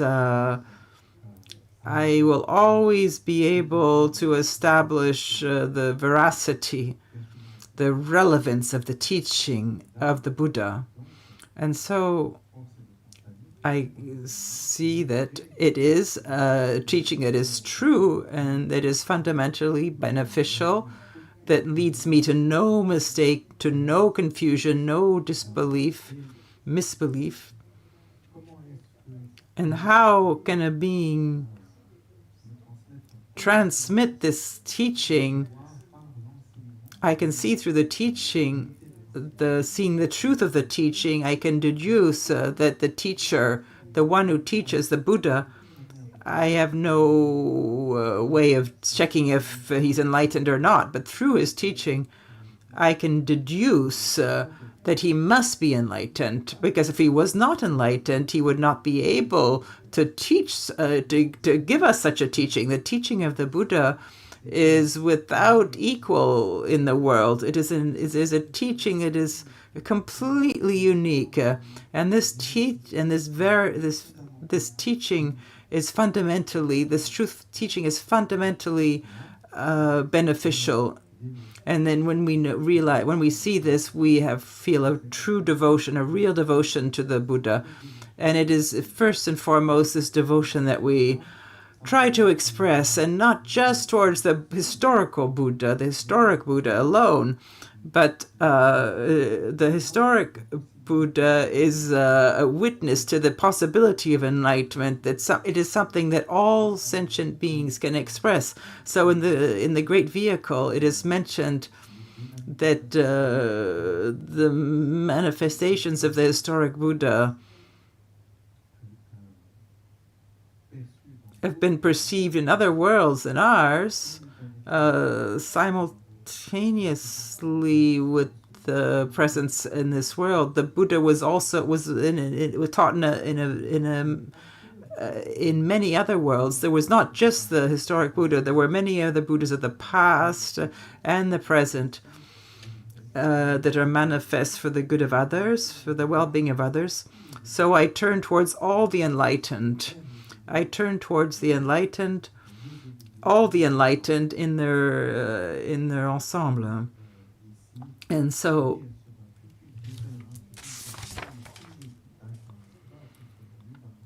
Jine Sudaksha, the first lines, in all of the worlds in all 10 directions reside the Tathagatas of past, present, and future. I turn towards all these Buddhas that are in infinite numbers. I'm not going to come back in detail to this because we saw these points last before. We have the expression of a respect that can be made through what is known as our three doors. The respect can be expressed in our physical behavior, attitude, in our speech, and in our mind.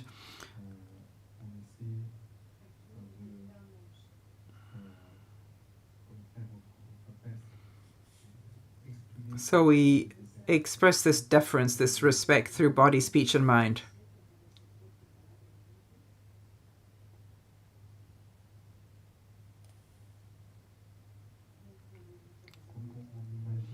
So we imagine here there's a multiplier effect.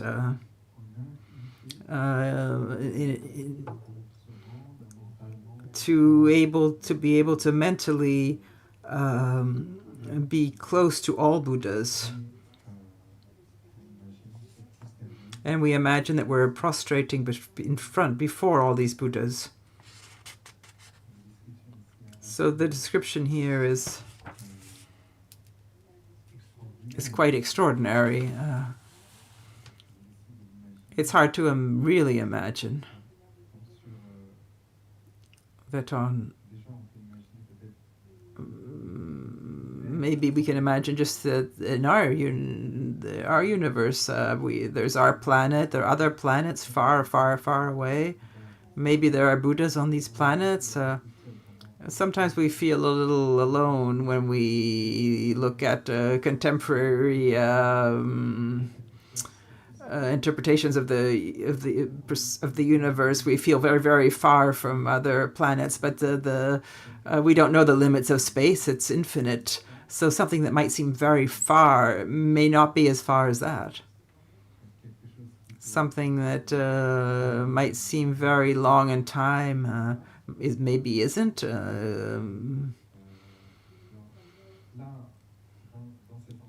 So in this teaching, we are confronted from the start with our a priori that's very common, where we assume or we affirm unconsciously even the substantial existence of phenomena. For us, this planet really exists. The great is something very big, that the small is small because it exists as small. When we think of particles, we think, well, this house is made of smaller things, but we can go to the small beyond a certain limit. We can't go. So even the most infinitely small particle beyond which we cannot go is the atom. And the atom is what the ancient Greeks, ancient India had imagined. A particle that cannot be divided because it was so small. It is the notion of atom. So there must be something that must have found this reality that appears to me in a certain dimension, in a certain way. It is founded in this dimension. And something that builds it is something, constructs it is something smaller, and in particular atoms that cannot be divided. So it seems quite intuitive. Seems quite intuitive to say something like that. That the world appears to be like that. So this teaching invites us to question this point.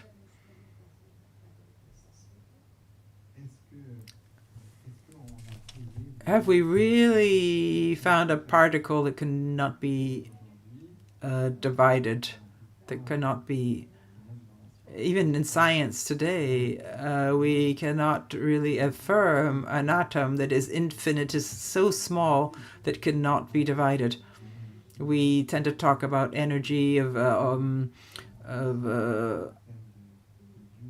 don't find something in terms of duration that cannot be reduced. And of course, the notion of time in contemporary science is very different from time as we understand it psychologically in terms of our experience, because we have a tendency in science to describe time as something quantifiable in terms of speed and what have you. But the notions they're different notions of time. But when we look, we see that despite all these theories, despite the efforts of describing it, that all these notions do not express through science the description of ultimate reality. It is just it's a way to measure what we want. So the description that is made is a description that allows to interact with phenomena around us, but it does not describe the phenomena in their ultimate reality. And we have a tendency because of our cognitive bias to take this description as ultimate reality. But science, contemporary science, is always searching up until the best theory be refuted by another theory. But meanwhile, these descriptions enable one to interact, to function, to do things, but does not describe a reality in the ultimate sense. So the question, we assume that there's an ultimate reality, and this assumption comes from our ignorance. This comes from the grasping of self, of that there is an other. So the simple evidence of existence for us comes from something that's perceived. Because I perceive, because I feel, because I see it, and because of that, it exists. The experience, the level of experience, personally subjective, we take it as a proof of the phenomena in and of itself. What is experienced is independent. We believe that it is independent. Because I have experienced it, I believe that it is independent. And here we also see a cognitive bias. How can an independent being, inherent being, how can it be manifest how can this be manifested in a subjective and personal manifestation? All experience is personal, subjective, and I take an personal and subjective experience as being proof of a reality that's beyond my subjectivity, and so I attribute to my subjectivity a reality, a truth, colors, forms. I attribute the fact that they are independent and exist as such independently. And that's a cognitive bias. If it appears in my experience, it means it's not distinct from my experience. I cannot find it perfectly distinct from my experience. By attributing an independent nature to a phenomena, we're imagining it in its subjectivity. Because if the subject is I, the self is everything. It's not just the subject, it's the object. You are me, I am you, but that doesn't work either. What you feel, I should be able to feel it too. So we neither find unity nor separation.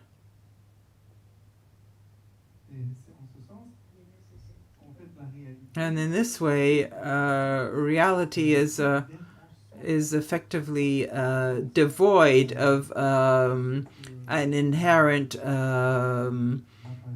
existence. What appears as big or small is only in a relation of dependence. It's not in and of itself. A phenomena does not exist as they appear in our experience. They don't exist in and of themselves as they appear in my experience. My experience is conditioned by my dispositions, by dependent or arising, by specific causes and condition that make things appear in a certain way. But it is only an illusion. Forms, colors, shapes, colors don't exist as they appear. So, like as it said in the text, on the tip of a hair, there is a universe. When we attach ourselves to our ordinary perception that things are exactly as we see them, there is no place for a universe on the tip of a hair. There's no place because it's so tiny. How is it possible? How on something infinitely small can something infinitely big be placed? It cannot end. It's too big. It's like someone fat that we try to get into a very small car. Maybe we can push him a little bit, but a universe on the tip of a hair, I mean,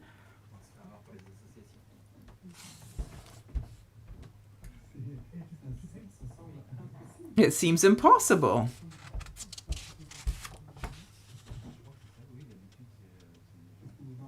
What do you think?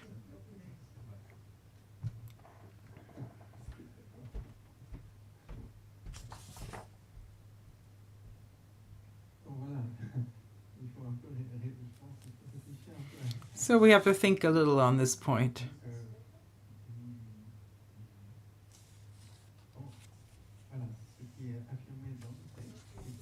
What's affirmed in the text, even if it's invisible for us, our attachment to our perception, we exclude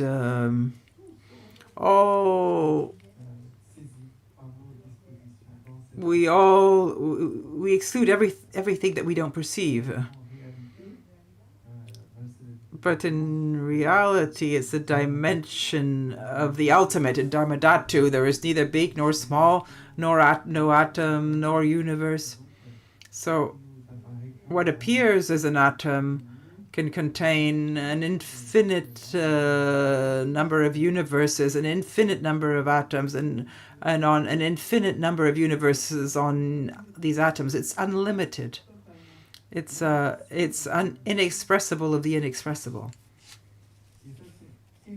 And that is effectively reality. Because we cannot find the being as such in and of itself. If the narrow and large existed, while the narrow, but as neither is established substantively, there is neither narrow nor large, nor wide, nor narrow nor wide. This narrow and wide exists because of our fundamental grasping.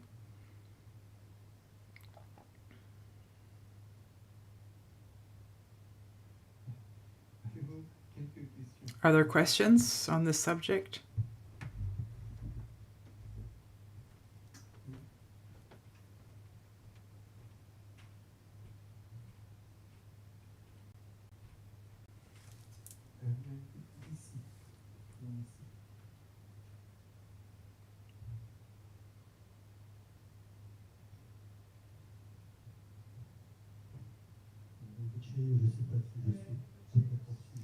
Maybe it's not the subject. My question is on bodhicitta. If I have understood, bodhicitta has two aspects. An aspect of attention and practice. When we practice Dharma, for example, all the texts, are we in intention, or are we also in practice? We're actually practicing. The answer. It's a subdivision of relative bodhicitta. Ultimate bodhicitta is, of course, wisdom. Great compassion is inseparable from the realization of emptiness. That's ultimate bodhicitta. Relative bodhicitta is, as beginners, when we start generating bodhicitta, we haven't realized emptiness yet, the grasping of self, of others. Our mind is still in confusion. And on the basis of this confusion, we generate bodhicitta. So the bodhicitta of aspiration is the sincere will to attain enlightenment for the benefit of beings. But it's not accompanied necessarily by an engagement. So bodhicitta in application is on top of this aspiration, is to commit and to engage oneself in it. And so by taking the bodhisattva vows, by the adoption of the ethical discipline of the bodhisattvas, and applying practice, and as soon as we practice ethical discipline, generosity, meditation, all these practices that we do, we're putting into practice we're putting into practice both the bodhicitta in aspiration and in practice and in application. So the second question with regards to ultimate bodhicitta, it's only accessible apparently when we obtain the direct vision of emptiness. So it can only be practiced by the beings on the first bhumi. Answer: it shouldn't be seen as something inaccessible. Example for illustrate: imagine that you have a beautiful field. And that this field can give you an excellent harvest, and you can stay seated. You can sit next to this beautiful field for years, and it will never yield a beautiful harvest if you don't work the land. So bodhicitta, it's the same with ultimate bodhicitta. We can think, oh, it's only for beings who can reach the first bhumi. Well, they reach the first bhumi because they worked on it before. So right now we have to start working ultimate bodhicitta and trying to have a glimpse of what ultimate bodhicitta means. But ultimate bodhicitta that we have access to is not the same as the one the bodhisattvas have access to. But by cultivating ultimate bodhicitta now, that the real, authentic ultimate bodhicitta will be able to manifest. It doesn't mean to say that the ultimate bodhicitta that we're cultivating now is wrong. It's simply that it's partial. It's a glimpse, but we should lean on it. Question: and isn't there a risk of making a mistake? Because we might have a conception of the ultimate that's wrong. The answer: that's why you have to listen to instructions very carefully of the masters. Come back to it, practice. It's not just a concept. So it's at once a discernment, an understanding, an experience that is associated, that one has to associate with contemplative practice and familiarize oneself every day.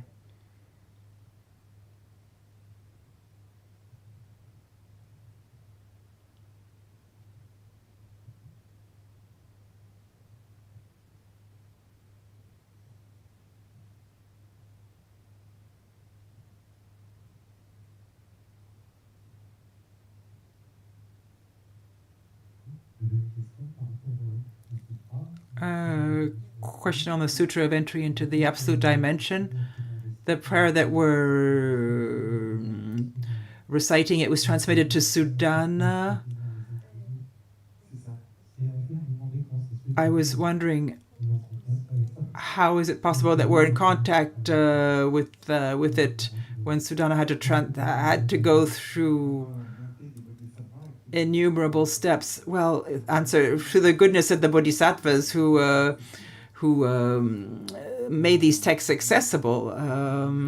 So the example of this bodhisattva and the reading of his life allows us to follow a similar path as Sudana, to hear the teachings that Sudana receives and to follow his example. That's what I was saying earlier. The first thing is to recognize the great importance of the bodhicitta. Never forget bodhicitta, practice bodhicitta. Then, every day we have to be inspired by other bodhisattvas, the example of other bodhisattvas. And that way,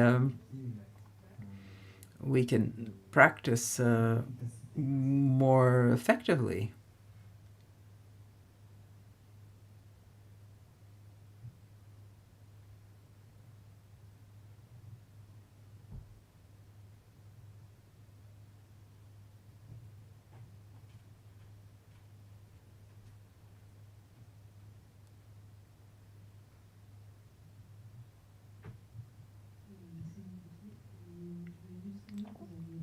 You spoke about when we take the vows of bodhisattva, the importance of name. Could you explain why this name is important? Because I hadn't thought of my name for a long time, and then I thought of it again. I don't know why it's important. Because the name is like the identity. It's like a bit like the identity. I mean, we identify to our name. With our name. We identify with our name. I am French. My name is Gerard or whatever.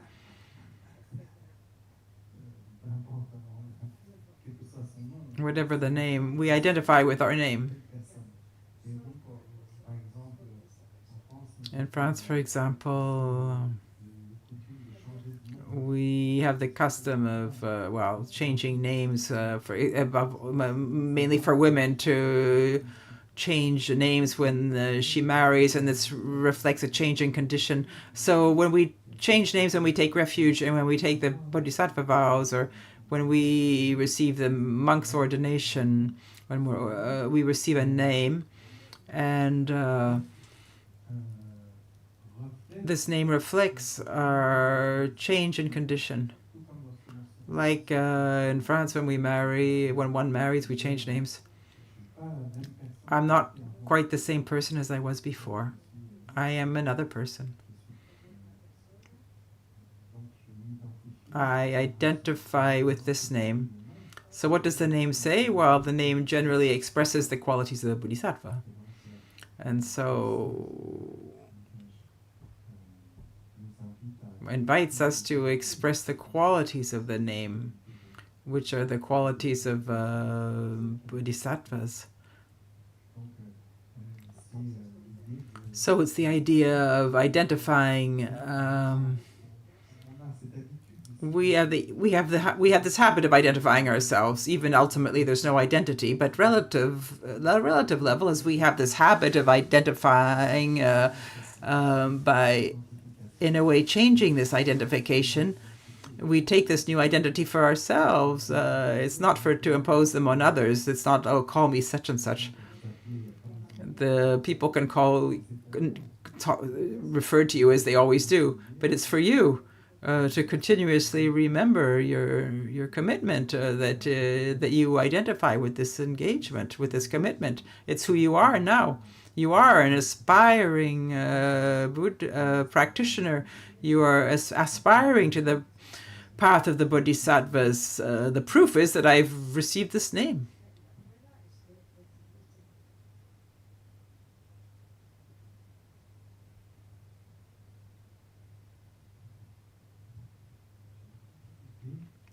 Another question. I have a difficulty.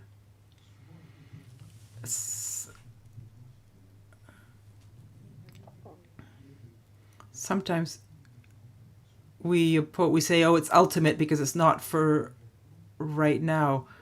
So we don't put into action now what seems to be a very conceptual reference, and that could orient us and be beneficial. The answer, it's a very good question.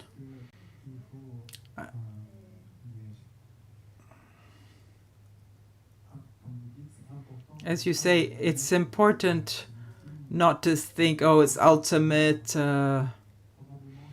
Often it probably comes from the subconscious in the West, that we have a tendency in religion. There's the divine mysteries. There's the kind of mysteries, divine mysteries. We shouldn't mix up ultimate with mystery. No one will be able to unravel a mystery. Ultimate means very, very subtle. The difficulty is not that it's inaccessible, it's that it's very, very subtle. And why is it subtle?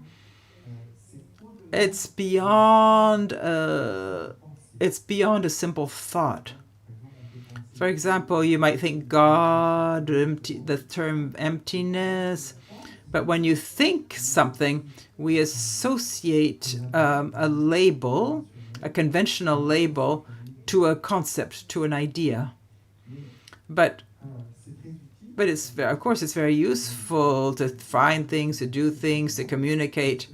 But this label and this concept does not reflect reality. So it is to go beyond this label and to be able to discern, which is the important point. And to discern it's about discerning the nature phenomena. It's not conceptual. It doesn't mean that you're without concepts. That's because if you're without concepts, you could be just a bit dumb, like have no ideas. We don't discern. It's a knowledge. It's a discernment. For example, if you lean on the instructions in the sutras on emptiness, what does that emptiness show? The absence of inherent being, and the absence of inherent being, we can say, oh, everything is emptiness, and think is something that's underlying all phenomena. That's conceptualizing. But if we examine the inherent absence of self, what does the examination of emptiness destroys the foundation of all our concepts. So there's nothing that we can think. We see that all our concepts, all our graspings, all our descriptions are biased, erroneous, mistaken. And so when thoughts are extinguished, what's left? That's what I was saying the other day. If you have one thought, and before grasping the second one, just observe this present moment of the clear and knowing mind. Of course, there are all these different perceptions that are possible. The experience of this experience itself, it doesn't need another meaning. It is a natural quality of mind. This is something that through the instructions we can catch a glimpse of. It's a reality that is in us. So when we understand this, there's no afflictions, there's no grasping of the eye, there's no duality, there's like a non-dual perception that's already present. The mind knows itself without an object, without the presence of an object and a subject.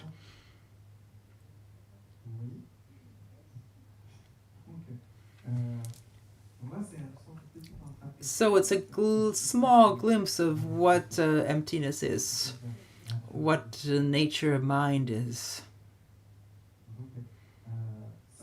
So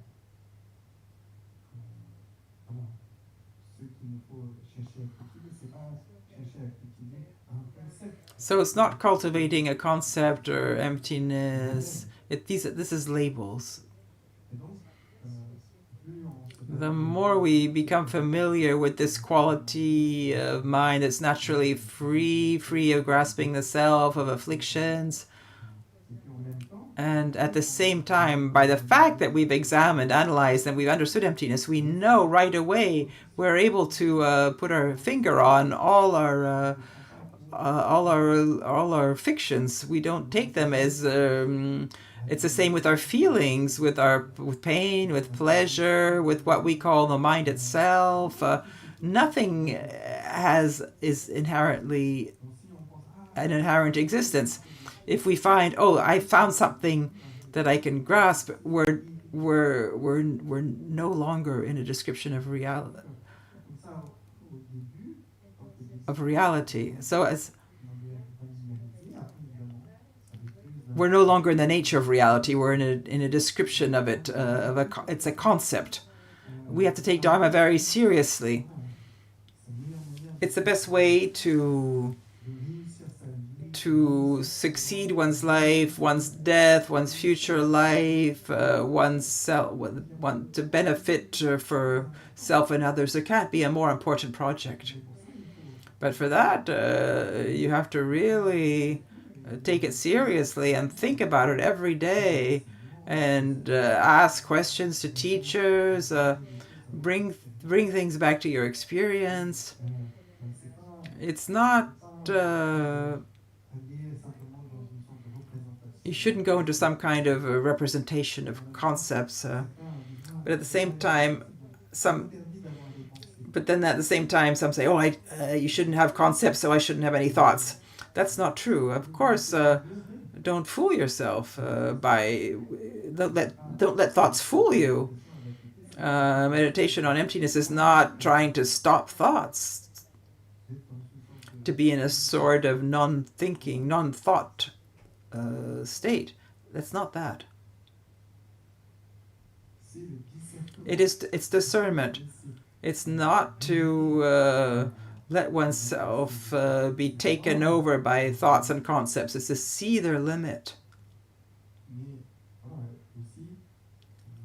But as I said, with regards to bodhicitta and beyond the grasping of self, there are many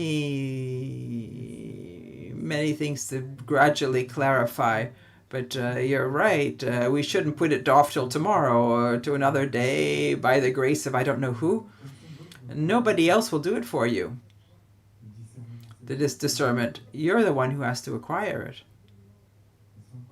Otherwise, you'll cave in. I mean, it's not being a matter of being devout, or that's not enough. You really have to try and understand.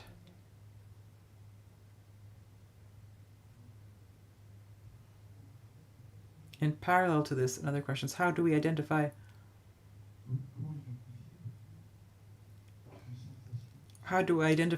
a sensation that is beneficial, that is close to real peace, rather than a search for peace, to do things to have peace?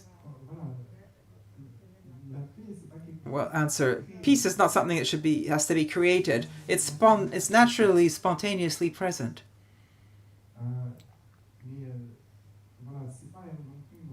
But it's not, nor is it the search for a sensation. But it's bodhicitta, nature of mind. It's not limited to a sensation. Some mix up bodhicitta with a type of sentimentalism towards all sentient beings. It's not that.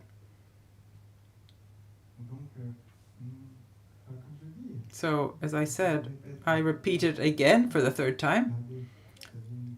You have a thought that arises before going into the second thought. In this space between, there's emptiness. There's no sensation. There's no affliction. There's no grasping. Observe your own mind. Does it exist? Does your mind exist? Look at it. We describe our mind as one thing.